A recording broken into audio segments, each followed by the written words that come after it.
অতীশ দীপঙ্কর শ্রীজ্ঞান 980 খ্রিস্টাব্দে বর্তমান বাংলাদেশ ঢাকা বিভাগ মুন্সিগঞ্জ জেলা সদর থানা বজ্রযোগিনী গ্রামে জন্মগ্রহণ করেন। ঐতিহাসিকভাবে এই অঞ্চলটি ছিল পাল সাম্রাজ্যের একটি গুরুত্বপূর্ণ কেন্দ্র। আসসালামু আলাইকুম, আশা করি সবাই ভালো আছেন। আলহামদুলিল্লাহ আমিও ভালো আছি। আজকে চলে আসলাম অতীশ দীপঙ্করের বাড়ি দেখার জন্য বা ঘোরার জন্য আর বিস্তারিত আপনাদের সাথে শেয়ার করার জন্য। এইদিকে 10 টাকা করে আমরা টিকিট করে ফেললাম। এখন চলুন বিস্তারিত ভিডিও শুরু করা যাক আর বিস্তারিত খুঁটিনাটি সব বিষয় আপনাদের জানানো হবে।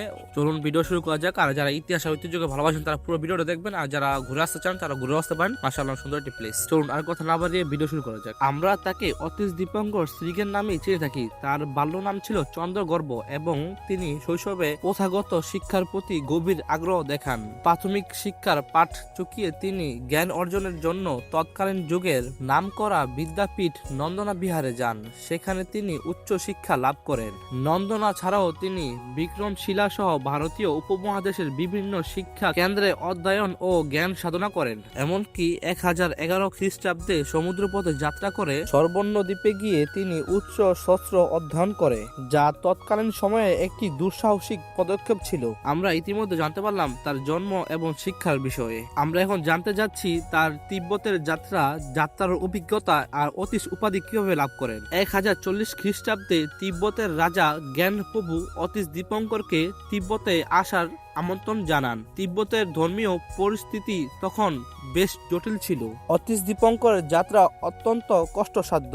দুর্গম পর্বতমালা, প্রতিকূল আবহাওয়া এবং দীর্ঘ পথ অতিক্রম করে তিনি তিব্বতে পৌঁছান। সেখানে তিনি স্থানীয় ধর্মীয় বিষয়গুলোর সাথে বৌদ্ধ ধর্মের মূল শিক্ষাগুলোর সম্মিলন সাধন করেন। তার সহজ এবং গ্রহণযোগ্য ধর্ম প্রচারে তিব্বতের মানুষ প্রভাবিত হন এবং সমাজে শান্তি শৃঙ্খলা ফিরে আসে। অতীশ দীপঙ্করের জ্ঞান, মানসিকতা এবং নিঃস্বার্থ ধর্মীয় সেবার মুগ্ধ হয়ে তিব্বতের জনগণ তাকে অতীশ উপাধি প্রদান করে, যা তিব্বতীয় ভাষায় শ্রেষ্ঠ বা মহাপ্রভু অর্থ বহন করে। আমরা এখন জানতে পারলাম তার তিব্বতের যাত্রা আর অতীশ উপাধি লাভের কথা। আমরা এখন জানবো অতীশ দীপঙ্কর বাংলাদেশের জন্য কি কি করেছেন তিব্বতের সাথে বাংলাদেশের সম্পর্ক এবং শিক্ষা ও শক্তির বিষয়ে। সাথেই থাকুন, বিস্তারিত শুনুন আর পেজটি লাইক, ফলো, কমেন্ট করে পাশে থাকুন। আমার ছোট ফ্যামিলির অংশ হয়ে যান। চলুন শুরু করা যাক। অতীশ দীপঙ্কর সরাসরি বাংলাদেশের জন্য কিছু না করলেও প্রাচীন বাংলার বৌদ্ধ ধর্মের প্রসার এবং জ্ঞান চর্চার গুরুত্বপূর্ণ ভূমিকা পালন করেন। তার তিব্বত গমন বাংলাদেশ ও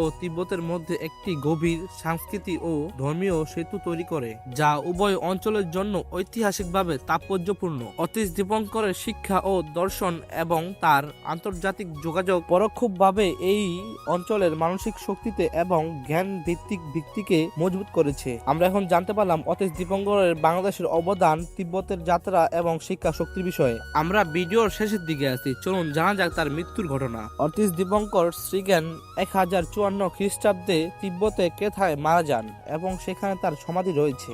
বাংলাদেশে তার গুরুত্ব অপরিসীম, বিশেষ করে 2025 সালেও তিনি বাঙালির শিক্ষা ও সংস্কৃতি ও দর্শনের গভীর প্রভাব ফেলেছে। মুন্সিগঞ্জে তার সংগ্রহ কমপ্লেক্স এবং বিভিন্ন উদ্যোগের মাধ্যমে নতুন প্রজন্মের কাছে তার অবদান সম্পর্কে জানাতে সাহায্য করছে। দেশের জন্য তার আত্মত্যাগ ও জ্ঞান প্রচেষ্টায় আজও প্রেরণা জাগায়। অতীশ দীপঙ্করের এই বিশাল অবদান, ইতিহাস আর ঐতিহ্য সম্পর্কে জেনে আপনাদের কেমন লাগলো? বাংলাদেশের এই মহান সন্তানের সম্পর্কে আরো কিছু জানতে চাইলে আমাদের কমেন্ট বক্সে জানাতে পারেন। এরকম নিত্য নতুন তথ্য বাংলাদেশের ইতিহাস ও ঐতিহ্য সম্পর্কে জানতে আমাদের পেজটি ফলো করে লাইক করে পাশে থাকুন। যারা এতটুকু অবধি ভিডিওটা দেখেছেন তাদের সবাইকে ধন্যবাদ। আর যারা নিত্য নতুন ভিডিও পেতে চান আমাদের পেজটি লাইক, কমেন্ট, ফলো করে পাশে থাকবেন। আর কোথাকার ভিডিও চান, কোন জায়গার ভিডিও চান, কিসের ভিডিও চান কমেন্টে জানাতে পারেন আর বিস্তারিত পেয়ে যাবেন ইনশাআল্লাহ। আর আজকের জন্য এতটুকুই। আসসালামু আলাইকুম।